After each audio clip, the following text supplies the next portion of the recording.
আন্তর্জাতিক অপরাধ ট্রাইব্যুনাল আইনে সংগঠন হিসেবে জামাতের বিচারের কোনো বিধান নেই বলে জানিয়েছেন আইনমন্ত্রী আনিসুল হক। সচিবালয়ে নিজের কার্যালয়ে এ মন্তব্য করেন তিনি বলেন, আইনটির সংশোধনের পরও তা সংগঠনের বিচারের উপযোগী হয়নি। মানবতাবিরোধী অপরাধের অভিযোগে জামাতের বিরুদ্ধে গত ২৭ মার্চ প্রসিকিউশনের তদন্ত প্রতিবেদন জমা দেয় আন্তর্জাতিক অপরাধ ট্রাইব্যুনালের তদন্ত সংস্থা। প্রায় ২ মাস হয়ে গেলেও আদালতে তা উপস্থাপন করতে পারেনি প্রসিকিউশন। উল্টো নানা গ্রুপে বিভক্ত হয়ে পড়েছে প্রসিকিউশন।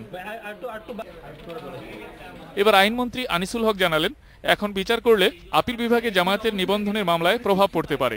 এছাড়াও বলেন, বিচার না করার নানা সীমাবদ্ধতার কথা। যে ইন্টারন্যাশনাল ক্রাইমস ট্রাইব্যুনাল অ্যাক্ট যেটা আছে 1973 এবং যেটাকে সংশোধন করা হয়েছে, সেই আইনের মধ্যে কিন্তু এরকম কোনো রাজনৈতিক দলকে বিচার করা এবং তাকে শাস্তি দেওয়ার কোনো বিধান নাই।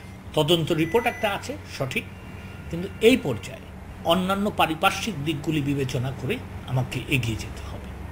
আইনমন্ত্রী জানান, সংগঠনের বিচারের ক্ষেত্রে দায়িত্বশীল ব্যক্তিদেরই আইনের আওতায় আনতে হয়। ইতিমধ্যে জামাতের প্রধান সংগঠকদের বিচারের মুখোমুখি করা হয়েছে।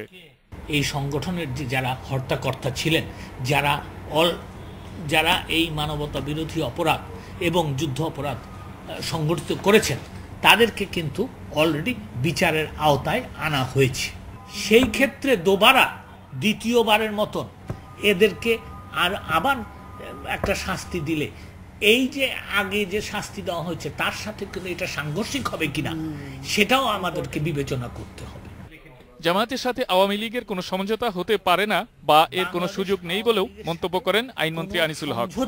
কোনো প্রশ্নই ওঠে না। Ilias Hossain, independent news, Dhaka.